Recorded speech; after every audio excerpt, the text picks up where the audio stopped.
नमस्ते दोस्तों, स्वागत है आपका हमारे YouTube चैनल बुक संसार में। आज हम जिस किताब की बात करने वाले हैं उसका नाम है N into ND बिगिनिंग और इसे लिखा है अनिल प्रभु ने। दोस्तों, आपने अक्सर सुना होगा कि एक पिता के व्यवसाय को बेटा आगे बढ़ाता है और बेटे के व्यवसाय को उसका बेटा आगे बढ़ाता है, लेकिन तीसरी पीढ़ी में अक्सर व्यवसाय डूबने लगता है। ऐसा इसलिए होता है क्योंकि तीसरी पीढ़ी को व्यवसाय का उतना अनुभव नहीं होता और वे चीजों को हल्के में लेते हैं। सरल शब्दों में कहें तो उन्हें उसकी कद्र नहीं होती। कुछ ऐसा ही हुआ आदित्य के साथ। उसके दादाजी द्वारा शुरू किया हुआ मसालों का व्यवसाय डूबने लगा था।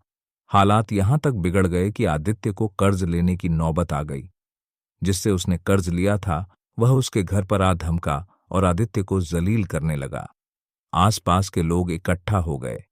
आदित्य के लिए यह बहुत ही शर्मिंदा करने वाली बात थी। दोस्तों, अब आप सोच सकते हैं कि आदित्य का अगला कदम क्या होगा। यहीं से कहानी एक बहुत ही रोमांचक मोड़ लेती है और इसका रुख ही बदल जाता है। आज पूर्णिमा की रात थी। आदित्य समुद्र के किनारे जाता है। रात होने को थी, हल्का हल्का अंधेरा हो रहा था। तभी उसे सामने से आता हुआ एक जहाज दिखाई दिया जो कि पास के एक द्वीप पर जाकर रुका।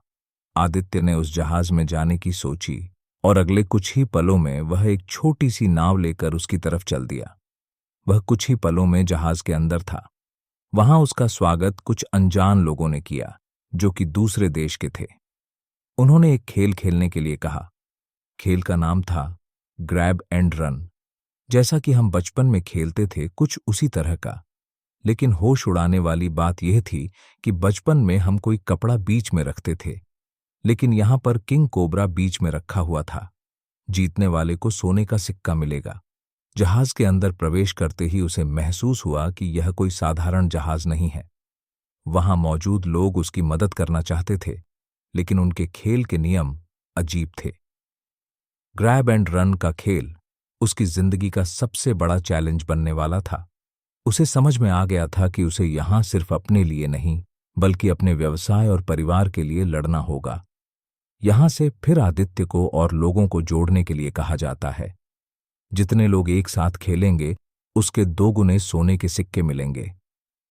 पहली जीत ने उसके अंदर का डर कुछ हद तक दूर कर दिया। सोने के सिक्कों ने उसकी आर्थिक स्थिति में थोड़ी राहत दी।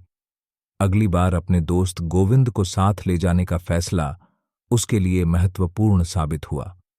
दोस्ती और विश्वास की ताकत ने उसे और भी मजबूती दी। इस तरह से कहानी आगे बढ़ती है। फिर कहानी में राजा की बेटी संजना की एंट्री होती है। यहां से मानो एक बार फिर से लेखक ने बाजी ही पलट दी। जो बातें गुप्त थीं वे अब राजा के दरबार तक पहुंचने लगीं। राजा के दरबार में पहुंचने वाली बातें और राज ने कहानी को और भी जटिल बना दिया। खेल के नियम और कठिन हो गए, लेकिन आदित्य ने हार नहीं मानी। उसके बाद खेल और ज्यादा कठिन और रोमांचक होने लगा और अंत में खुलते हैं एक के बाद एक राज। एक के बाद एक सस्पेंस उजागर होता है। जो बातें कहानी के शुरू से ही सामान्य लग रही थीं, वे सब अब एक प्लान का हिस्सा नजर आ रही थीं और ये बातें कुछ सवालों को जन्म दे रही थीं। क्या संजना, जो कि राजा की बेटी थी, वह एक साधारण से लड़के आदित्य से प्यार करती है? क्या आदित्य को कर्ज के जाल में फंसाया गया था या फिर वह अपने व्यवसाय के डूबने का खुद जिम्मेदार था? क्या राजा को उस अनजान जहाज के बारे में पता था? क्या राजा उस खेल का हिस्सा बनना चाहेगा या फिर उस जहाज को तहस-नहस कर देगा? क्या आदित्य इस खेल में जीत पाएगा? क्या संजना और आदित्य की प्रेम कहानी सफल होगी? और सबसे बड़ा सवाल, अंत में क्या हुआ होगा आदित्य के साथ?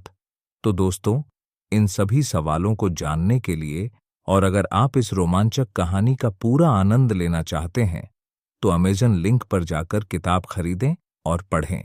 अगर बुक समरी पसंद आई हो तो वीडियो को लाइक, शेयर और सब्सक्राइब जरूर करें। धन्यवाद।